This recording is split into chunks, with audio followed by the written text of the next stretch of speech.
כולם חולמים לחיות בגן עדן שמתואר בתורה, אבל אדם הראשון סירב להיכנס לשם בתחילה. הוא היה צריך שכנועים רבים להיכנס למקום המוגן בעולם, כדי לחיות שם כבן האדם שיתקן את העולם. האדם רוצה להישאר בעדן כי שם הוא נברא. האדם רוצה להישאר בעדן כי שם שורה ברכה. האדם רוצה להישאר בעדן כי שם מקור השכינה. האדם רוצה להישאר בעדן כי שם מקור הנשמה.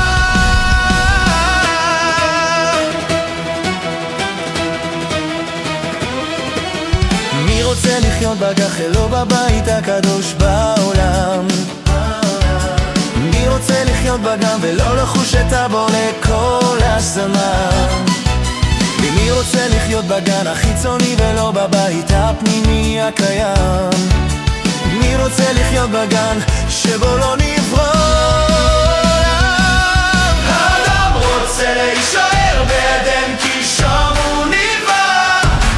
האדם רוצה להישאר בעדן כי שם שורה ברכה.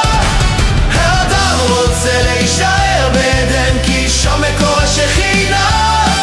האדם רוצה להישאר בעדן כי שם מקור הנשמה.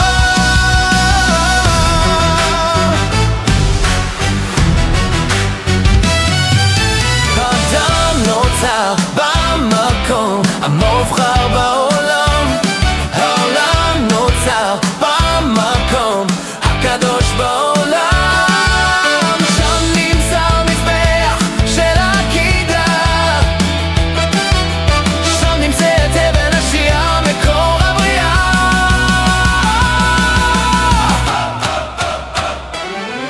האדם רוצה להישאר בעדן כי שם הוא נברא.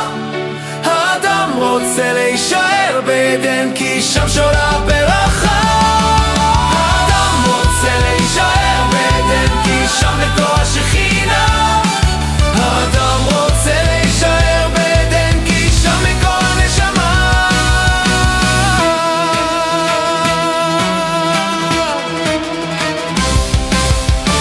שערי גן עדן סמוכים להר המוריה. שערי גן עדן ייפתחו לעדן הקדושה. שערי עדן יקבלו את האדם חזרה. שערי עדן יגשימו את מאור הנשמה. האדם רוצה להישאר בעדן כי שם הוא נברא. האדם רוצה להישאר בעדן כי שם שורה